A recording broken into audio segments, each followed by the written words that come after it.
안녕하세요. 재업하는 남편 이혼 전문 안수미 변호사입니다. 오늘은 상간자 손해배상 소송을 진행하기 전에 반드시 알고 있어야 하는 증거 수집에 관한 이야기를 해볼까 하는데요. 여러분, 골든타임이라는 이야기 들어보셨죠? 이게 의학적으로 어떤 생명을 살리기 위해서 반드시 치료가 이루어져야 하는 시간을 이야기하죠. 그런데 이 증거 수집에도 이런 골든타임이 있다는 거 들어보셨을까요? 자, 이런 이야기 어디서도 들어보지 못하셨을 겁니다. 오늘은 특별히 배우자의 외도를 알아차렸을 때 증거 수집을 어떻게 해야 하는지, 그 골든타임이 언제인지에 대해서 이야기해 드릴게요. 우리가 민사소송은 증거 게임이라고 해요. 누가 어떤 주장을 하던 간에 그 주장에 딱 맞아 떨어지는 증거들을 제출하면 인정이 되고, 제출을 못하면 인정을 못 받는 겁니다. 이게 무슨 말이냐면, 내 남편이랑 바람핀 여자 상대로 손해배상 소송을 진행하는 것도 민사 가사소송, 즉 증거가 얼마나 많이 제출되느냐, 사실과 부합하는 증거가 제출되느냐 마느냐에 따라서 결과가 달라진다는 이야기죠. 우리가 상간소송의 증거로 사용될 만한 증거들은 대부분 다들 아시는 핸드폰 문자, 카카오톡, 전화, 수발신 내역 등이 있고요. 모텔을 출입한 기록, 그리고 당사자 또는 목격자의 진술 등이 있다는 거는 잘 아시죠? 이런 증거들은 상간행위를 증명할 수 있는 결정적인 증거들인데, 이 증거들 우리가 접근하기 어렵나요? 쉽나요? 매우 어렵죠. 우선 가장 많이 제출되는 외도 증거인 카카오톡 메시지를 보면 이건 배우자가 방심하는 틈을 타서 확보할 수밖에 없어요. 배우자에게 내가 배우자의 외도 사실을 안다는 걸 들키면 절대 안 됩니다. 들키는 순간 배우자는 핸드폰에 잠금 기능을 활성화시킬 거고, 기존 비밀번호도 다 바꾸고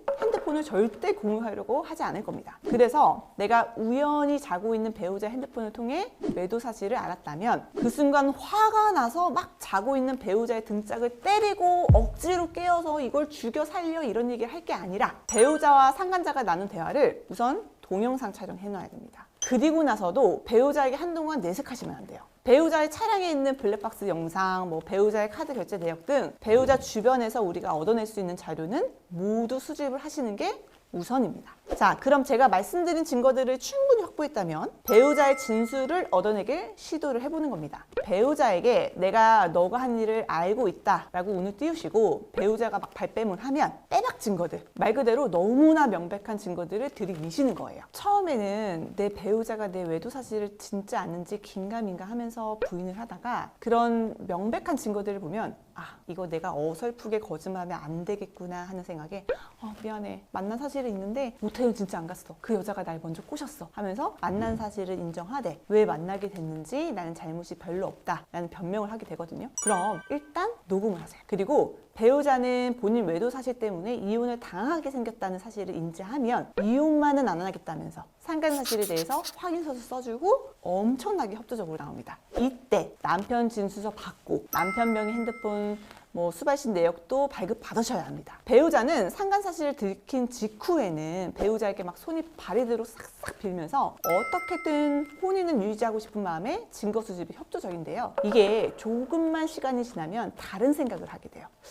이거 상간자 상대로 소송하는 거 사실 나하고 이혼소송 준비하는 거 아니야? 라면서 말입니다. 그럼 배우자의 자발적인 증거 제공을 받을 수 있는 골든타임은 이미 지난 거라고 생각하시고 다른 증거 수집에 집중하셔야 해요. 자, 그 다음으로는 법원의 도움을 조금 받으셔야 확보 가능한 증거가 있는데요. 바로 CCTV 영상입니다. 배우자가 상간자 집에 왔다 갔다 한 CCTV 영상도 있을 수 있고요. 모텔을 출입한 CCTV 영상도 있을 수 있겠죠. 이러한 보관 기간이 어떤 곳은 3일, 일주일, 1개월 이런 식으로 매우 짧기 때문에 내가 배우자의 외도 사실을 알게 된 즉시 바로 법원에 증거 보존을 신청하셔야 돼요. 그리고 우리가 통신사에 문자 수발신 내역 조회해도 통신사에서는 관련 자료 회신을 안 주고 있다는 사실은 제가 여러 번 말씀드려서 알고 계시죠. 그런데 가능한 게 하나 있어요. 바로 카카오톡 로그 기록인데요. 이게 뭐냐면 배우자와 상간자가 서로 카카오톡 메시지를 주고받은 시간을 알 수 있는 자료입니다. 이건 신청한 때로부터는 소급해서 3개월치만 조회가 가능하도록 되어 있어서 상간행위를 알게 된 즉시 신청해서 확보하시는 게 좋습니다. 제가 사실 오늘 영상은 며칠 전에 진행했던 상담에서 너무 안타까웠던 일이 있어서 준비를 하게 된 거예요. 이분이 남편 외도 사실을 알고 상간녀를 상대로 소를 제기를 했는데 아무런 법률 상담도 받지 않으시고 혼자 인터넷 찾아가면서 소장도 작성하고 법원 제출하고 이후에 혼자 소송하면서 주장만 열심히 하신 거예요.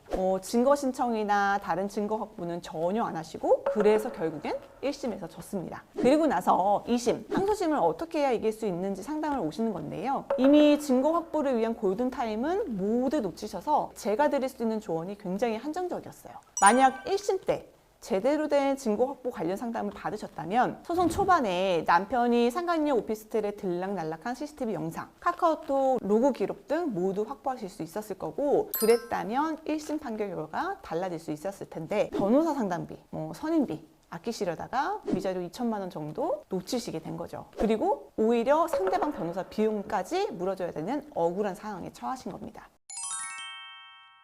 오늘은 배우자의 분류는 알았다면 외도 증거를 수집하기 위한 골든타임이 언제이고 어떻게 수집해야 될지에 대해서 이야기해봤습니다. 오늘 영상이 도움이 되셨다면 구독과 좋아요 부탁드릴게요. 다음에도 도움되는 주제로 찾아뵙겠습니다. 감사합니다.